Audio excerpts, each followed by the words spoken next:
Peter Melby. I'm the president of Greystone Technology. We provide technology services, which is not as exciting as it is. It doesn't sound as exciting as it is to us. Our goal is to take the technology services industry, IT services, web services, working with a lot of small and mid-sized organizations, and do something radically different than what the market currently is known for, which is a lot of ego, a lot of frustration, a lot of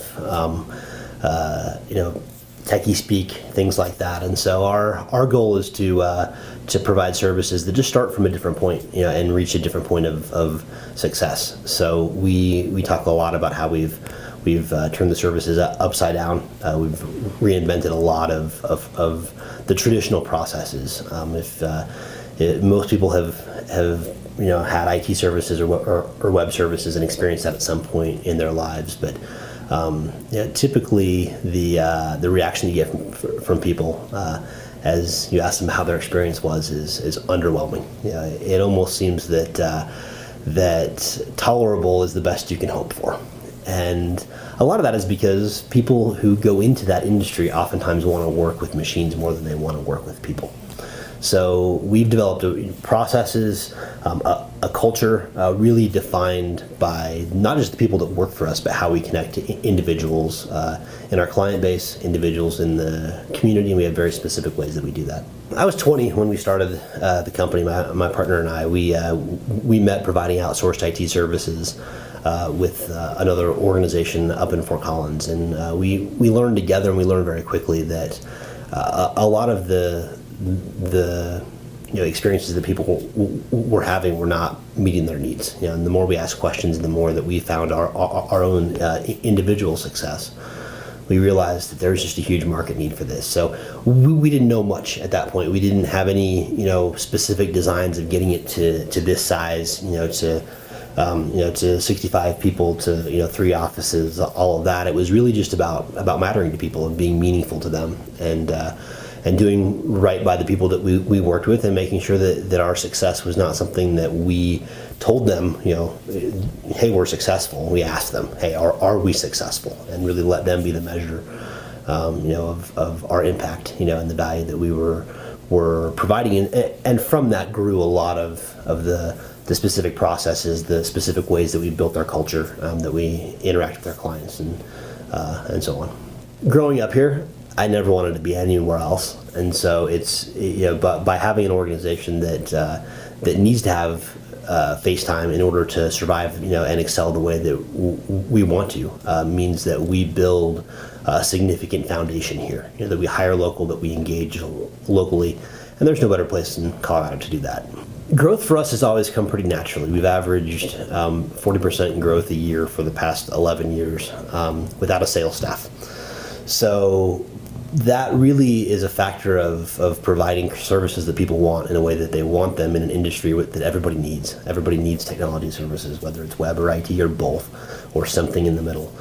So we still feel like we have a huge open market here in Colorado just to keep doing what we're doing. At the same time, technology is always changing. We don't intend to change our vision. We adapt every year to the new ways that people need to experience technology, the new ways that they need to connect with that, and the new ways that they need to experience the service side of that. So we expect continued growth. At the same time, with every new employee and with every new client that we have, there are some scale advantages where we just get better at what we do, and that's an exciting thing for us. Colorado Companies to Watch is a unique award in the sense that it's not just about numbers. It's not just about where we rank on a list of revenue. I mean, I've seen how intricately they go into the pedigree of each organization, and so when we had this opportunity, and specifically when we were awarded this, it was something that we got very excited about, because we felt like it was a much stronger badge of honor for who we really were than just the numbers that we were generating. And obviously numbers are a part of that and a piece of our success, but to us, success can't be purely financial. We have to have financial success in order to be successful, but we can't be successful by financial success alone. And so it's been great to not only be recognized for that, but also connect with all the other organizations who are in that same boat. And so it's also one of the only experiences like this that we've had that has that ongoing piece where we actually want to connect with people who and have that opportunity to do it. We also it's the first award where we've immediately had other people who come and say we want to do business with you, because we actually had a chance at the events, at the alumni events and all of that, to connect with people and to keep that communication consistent. One of the worst things that I did in the company early on was decide that we were going to judge our success by never losing an employee and never losing a customer.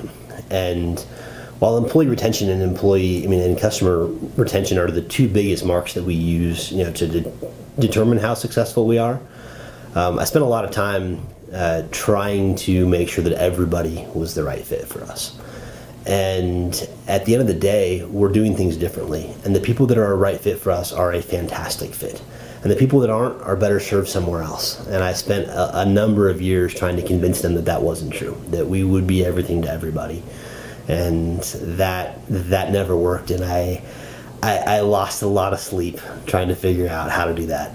And at the end of the day, we've recognized that if we're truly going to serve our employees, then being honest about who we are, and connecting with who they are, is incredibly important. And recognizing when that fit's not there is equally important.